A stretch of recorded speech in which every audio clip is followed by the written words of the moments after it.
রাখতে হবে। কি বাবা, কলেমার উপর বিশ্বাস এখিন তোমাকে রাখতে হবে, মুখে বললে মুসলমান হয় না। আবার তুমি বলছো আরে 5 ওয়াক্ত নামাজ কোরআনে আছে, কোরআন শরীফের নামাজের কথা নাই, কোরআন শরীফের নামাজের কথা নাই, কোরআন শরীফে আছে সালাতের কথা, কোরআনে আছে সালাতের কথা। ও আতুমু সালাত অতুল যাকাত, 82 বার বলছে সালাত কায়েম কর, আর 750 বার বলছে জিকির কর। আরে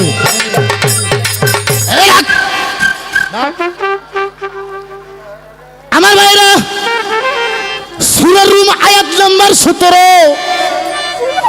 এই যে ফজর যে আমরা পড়ি, ফজরের নামাজ 2 রাকাত ফরজ, এটা আদম সফিউল্লাহর উপর। কি বাবা, জোহরের নামাজ 4 রাকাত, এটা ইব্রাহিম খলিলুল্লাহ আর বাবার নাম ছিল আজর ব্রাহ্মণ। আসর 4 রাকাত, এটা ইউনুস। মাগরিব 3 রাকাত, এটা ইসাহুরুল্লাহ।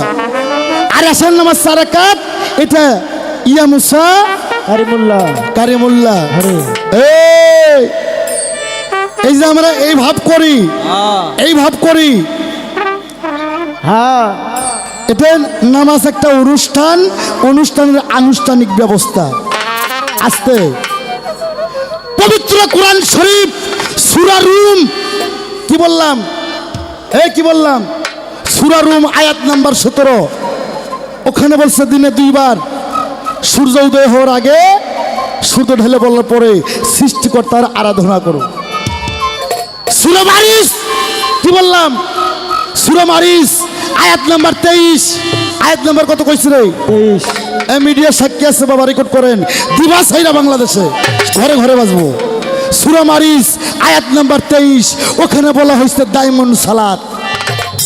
অর্থাৎ একটা মানুষ যখন সালাতের মধ্যে থাকে তখন সে দুনিয়াদারির মধ্যে খারাপ কাজে লিপ্ত থাকতে পারে না।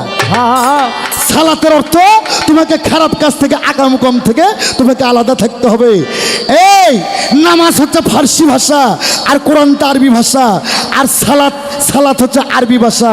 সালাতের বাংলা স্মরণ এবং সংযোগ। মসজিদ ঘরে যায় আল্লাহু আকবার আল্লাহু আকবার কয়া যখন তৈমা বান্দিবা, তখন তোমার দুনিয়াদারিকে পিছে ফেলাতে হবে। পবিত্র কোরআন সূরা বাকারায় প্রমাণ করছে আসসালাতু মিরাজুল, এই কথা কোনে গিলে গিয়া, আসসালাতু মিরাজুল মুমিনিন, সালাতের মধ্যে মুমিন বান্দার সঙ্গে আল্লাহর মিরাজ হয়। আর এখন আমরা তো আল্লাহর সাথে মিরাজ করি না, খালি নামাজের মধ্যে যা মনে করি যে ব্যাংকের টাকার অবস্থা কি, বেটাক চাকরি দিলাম পুলিশের 14 লাখ জমা, তার খবর কি? এর নাম সালাত। বাবা, সালাত এমন একটা বিষয়বস্তু, সালাতের মধ্যে যে থাকবে সে দুনিয়াদারি থেকে, আকামকম কাজ থেকে, সমস্ত শয়তানি কাজ থেকে সে বিরতি থাকবে, সে আল্লাহর শরীক পথে চলে যাবে। এই জন্য কোরআনে বলছে আসসালাতু মিরাজুল মুমিনিন। হ্যাঁ, আর নামাজের মধ্যে যায় যদি আমাকে জমাজমি সুদ ঘুষের টাকা মনে হয়, আল্লাহ যে কি করবো? সূরা মাউন 7 নম্বর আয়াত খুলে দেখেন গা, জান গা, সূরা মাউন 7 নম্বর আয়াত খুলে দেখেন গা, আমার কাছেও আছে। ওই ধরনের মুসল্লি জাহান্নামে যাইব। আরে হ্যাঁ, তাই তুমি বলছো পীর ধরতে হবে, কোরআনের কোথায় আছে? তুমি শোনো, গাদিরে ঘুম 18 জিলহজ, আমার নবী 9 তারিখে মক্কা বিজয় করে 10 তারিখে নবী আমার আরাফাতে পৌঁছে যায়। আরাফাতে পৌঁছে 100 লক্ষ সাহাবীর মধ্যে আমার নবী 2টা উট 71 কইরা, আমার নবী উটের পৃষ্ঠে উঠা আমার নবী বললেন, ওলামা ইকরামগণ, ইয়ার সাহাবীগণ, আজ থেকে 4 দিন পর আমি পর্দা নেব। বাবা, আমার নবী কি মরছে? যারা নবী মরে যাওয়ার পক্ষে অগো পাশে আপনারা যাইন না, নবী মরে নাই। সাফায়েতের কান্ডারি, গুনাহগারের কান্ডারি, উম্মতের কান্ডারি, সারা পৃথিবীর সুপরিশের কান্ডারি। তাই মইলে তোরাইব কেন? তোর বাপ। অথচ হাদিস কুরসি বলছে হায়াতুল মুরসালিন, নবী আমার হায়াতে জিন্দা। এই আল্লাহ রাসূলের বিরুদ্ধে কোনো গান হলে বন্ধ করে দেন, যান। মাজারে আসছের পর থেকে আল্লাহ রাসূলের কথা ছাড়া কোনো কথা চলবে না, আল্লাহ রাসূলের গান ছাড়া কোনো গান চলবে না। আপনারা বাধা দিয়ে উঠাই দেবেন। আস্তে আমার নবী দুইটা উঠে একাত্র কইরা আমার নবী বললেন, বাবা আমি আজ থেকে 4 দিন পর পর্দা নেব। সলক্ষ সাহাবী বললেন, ইয়া রাসূলুল্লাহ আপনি পৃথিবীতে কি ছুঁয়ে গেলেন?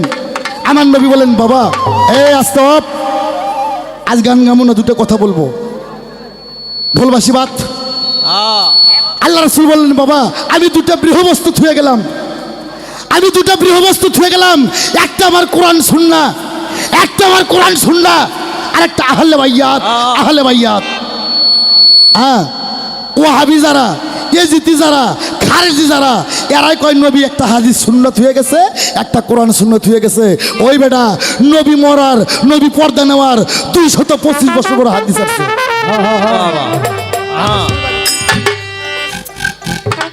আমার নবী বললেন, আমি দুটো জিনিস ছুঁয়ে গেলাম বাবা, একটা কোরআন সুন্নাহ, একটা আহলে বাইয়াত। সাহাবীগণ কয়, ইয়া রাসূলুল্লাহ কোরআন তো বুঝলাম, আহলে বাইয়াত কি? আমার নবী বললেন, আহল মানে আমার পরিবার, আর বাইয়াত মানে আমার বর্জক। তখন এক সাহাবী বললেন, ইয়া রাসূলুল্লাহ আপনার তো পরিবার নেই। কোন হাদিসে পাওয়া যায় নবীর 14 জন স্ত্রী, কোন হাদিসে আমি পড়ছি নবীর 10 জন স্ত্রী, কোন হাদিস আমি পড়ছি নবীর 11 জন স্ত্রী, কোন হাদিস পড়ছি নবীর 3 জন স্ত্রী, আর একটা হাদিস আমার কাছে আছে নবীর 13.5টা স্ত্রী। আল সাহাবীগণ কয়, ইয়া রাসূলুল্লাহ আপনার তো ছেলে সন্তান নাই, 4টা মেয়ে 3টা ছেলে, 3টা ছেলে হয়াই মইরা গেছে, আপনার তো বংশই নাই।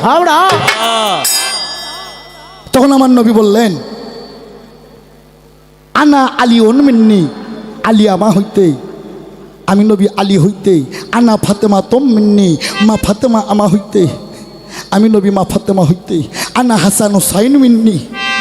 এই পৃথিবীতে 2টা মুসলমান, একটা হোসাইনি মুসলমান আর একটা ইজিতি মুসলমান। আরে নবী নামাজে গেছে, হোসেন নানার কাঁধের উপর। আল্লাহ কয়, বন্ধু রে জাতকুল মন্ত হোসেন তোমার কাঁধ থেকে না নামছে, তুমি মোহাম্মদের সিজদা উঠায়ও না। আরে আর তাগো গুনাগান গাইলেই এরা হয়ে গেছে, এরা মানুষ না, এরা কাফের হয়ে গেছে। আল্লাহকে ভালোবেসে, নবীকে ভালোবেসে, মা ফাতেমাকে ভালোবেসে, ইমাম হাসান হোসেনকে ভালোবেসে, হযরত আলীকে ভালোবেসে আমি যদি কাফের হই, তা আমি কাফের হয়ে যেন মরে যাই, তখন মতন যেন আমি না হই। আরে এই 5 জনকে ভালোবেসে যদি আমি কাফের হই, তবু আমি শান্তি। বাবা তাই তোমরা জেনে নাও, এরাই আমার পরিবার। আমার নবী হাদিসের কন্ডিশন টানলেন, মান কুতুম মাওলাহু ফাজাহান আলীউন মাওলা, আমি নবী যার মাওলা, আলী হবে তার মাওলা। যারা আমার কাছে বায়াত হইছো, প্রত্যেকে তোমরা আলীর কাছে বায়াত হও। রুমি সরকার আমারই ছাত্রী, আমার মাসার ধান খায় ইন্দ্রুল তলত হইছ। আবার আমারে কয় কোথায় আছে কোরআনের? হ্যাঁ এই পবিত্র কোরআন সূরা ফাত্তা, কি কইলাম? সূরা ফাত্তা আয়াত নাম্বার 10। আল্লাহ বলল, বন্ধু তুমি বলে দাও যারা তোমার হাতে হাত দিয়ে বায়াত গ্রহণ করছে, বন্ধু গো তুমি বলে দাও, যারা তোমার হাতে হাত দিয়ে বায়াত গ্রহণ করছে, এরা আমি আল্লাহ আমার কুদরতি হাতে হাত দিয়ে তারা বায়াত গ্রহণ করছে। মুসলমান করে সুবহানাল্লাহ। সুবহানাল্লাহ। সূরা ফাত্তা আয়াত নাম্বার 10। হ্যাঁ তা কি কমো তোমার এলাকা, আর তোমার সাথে পাল্লা করবো কি? তোমার মুখ থেকে তোমার মায়া লাগে। আরে পাল্লা করবো কি? তোমার মুখ থেকে তো পাল্লার সব হেরে গেছে গা। 10 বছর 20 বছর আগে চ্যালেঞ্জ দিচ্ছি আমি, বর্তমান সেতুর এই পার আনোয়ার সরকারের সাথে তোরা ভালো বাজাইবো, বেহাল্লা ভালো বাজাইবো, তত্ত্ব ভালো গাইবো, বিচ্ছেদ বেশি জানবো, আমার সাথে পাল্লা বেশি জানবো, ওকার মাই বিয়ে না কুত্তই দেবো। এইভাবে 20 বছর আগে চ্যালেঞ্জ দিচ্ছে। যাই হোক বাবা,